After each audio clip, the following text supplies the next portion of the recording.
Ya pemirsa, terima kasih Anda masih bersama kami dalam program Toko Kita, masih bersama Prof. Muhammad Anies. Prof. Anies, seperti apa tanggapannya menghadapi selentingan ataupun kabar burung mengenai, wah ini rektor dari Departemen Teknik, pasti teknik nih akan diprioritaskan, fakultas lain akan di nomor 2 kan, nomor 3 kan. Ini gimana tanggapannya, Prof?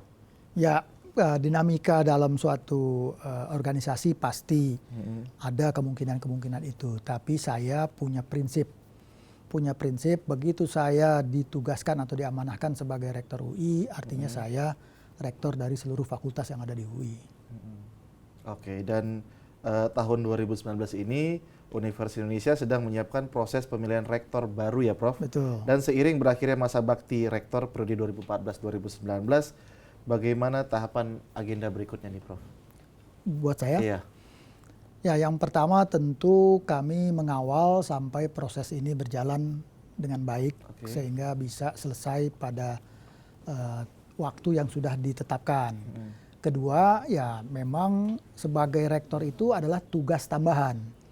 Tugas utamanya sebagai dosen. Tentu saya akan kembali menjadi dosen, menjalankan tridharma dan akan lebih banyak melakukan penelitian-penelitian sesuai di bidang saya, itu bidang welding metalurgi. Oke, berarti tetap kembali fokus mengajar ya, Prof? Iya. Kalau seandainya, Prof, tadi Profesor bilang bahwa menteri itu merupakan rezeki garis tangan. Iya. Garis tangan. Kalau ini kita ketahui bersama bahwa Presiden Joko Widodo kembali terpilih di periode kedua. Apabila nanti, Prof, Presiden Joko Widodo mengamanahkan, memberi mandat kepada Prof. Anies untuk menjadi salah satu menteri di kabinet beliau, seperti apa nih, Prof?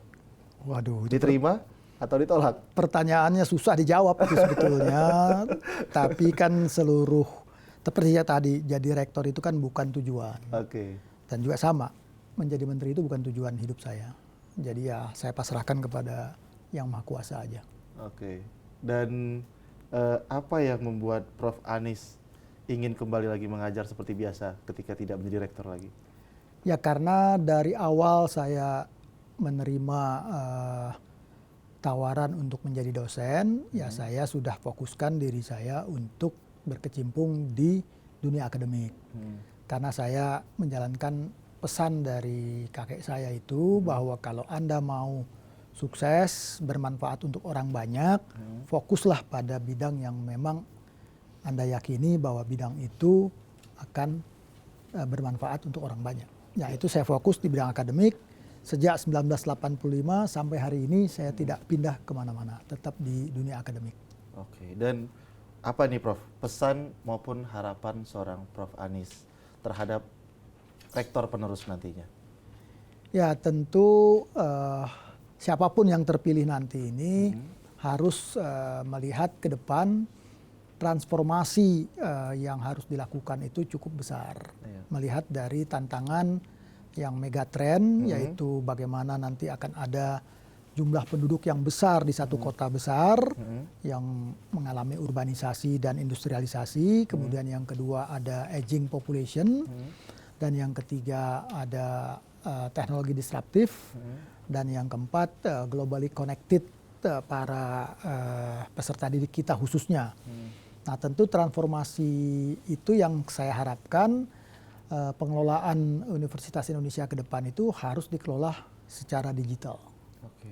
Terus kemudian yang kedua, bagaimana mengembangkan riset-riset yang multi dan interdisiplin. Karena di situ akan bisa memberikan kontribusi secara komprehensif, tidak sepotong-sepotong. Yang ketiga, tentu bagaimana kita bisa menggalakkan sumber-sumber dana yang bukan berasal dari pemerintah saja. Harus berasal dari kerjasama dan sebagainya, filantropi dan sebagainya untuk bisa membuat UI lebih maju lagi ke depan. Karena kalau berharap dari anggaran dari APBN sulit untuk kita maju bersaing untuk dengan dunia internasional. Nah yang berikutnya tentu bagaimana kita memfasilitasi para mahasiswa kita dengan soft skill yang menyebabkan potensi-potensi mereka bisa muncul untuk berkontribusi. Dan yang terakhir tentunya profesionalisme dari Tendik itu harus dijadikan salah satu strategi untuk meningkatkan pelayanan yang prima kepada masyarakat.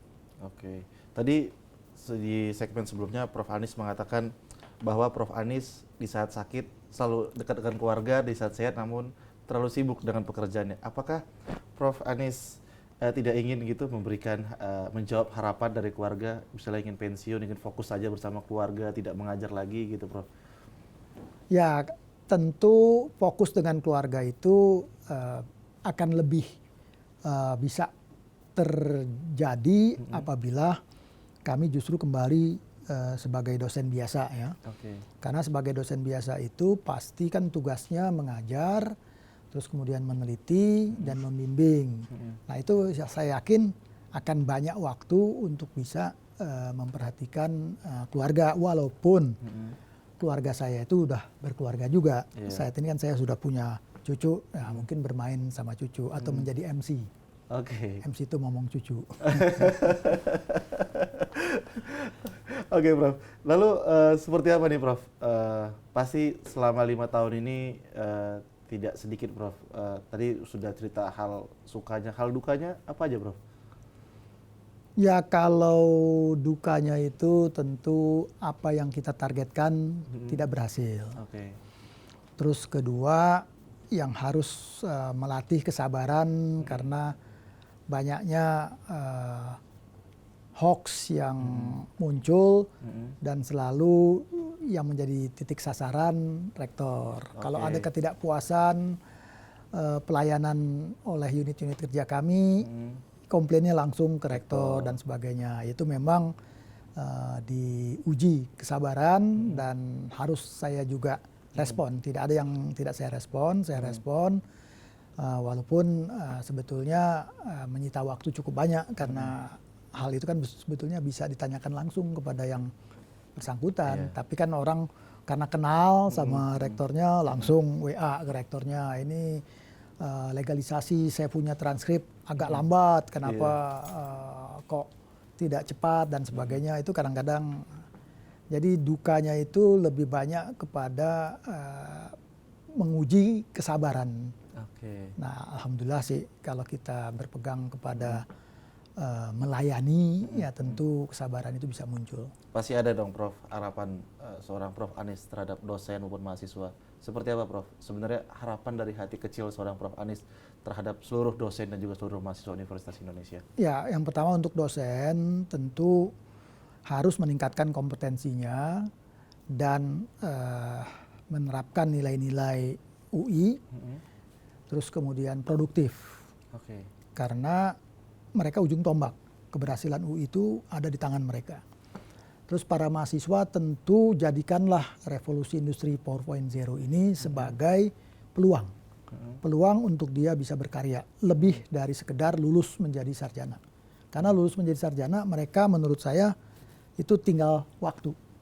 Karena mereka sudah terseleksi dengan baik, mengikuti kuliah dan sebagainya, lulus jadi sarjana itu sudah jaminan. Tapi kan sekedar lulus yang rugi bangsa karena potensi dia belum tergali.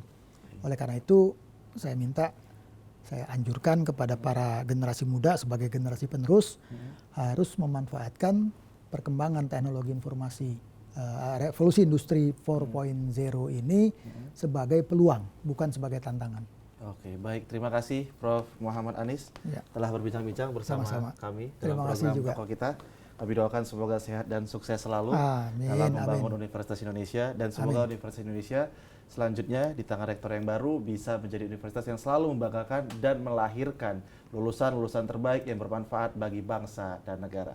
Akhir kata pemirsa, saya Wahyu Diritonga mewakili seluruh kerabat dan kru Jak TV yang bertugas mengucapkan terima kasih atas perhatian Anda. Sampai jumpa.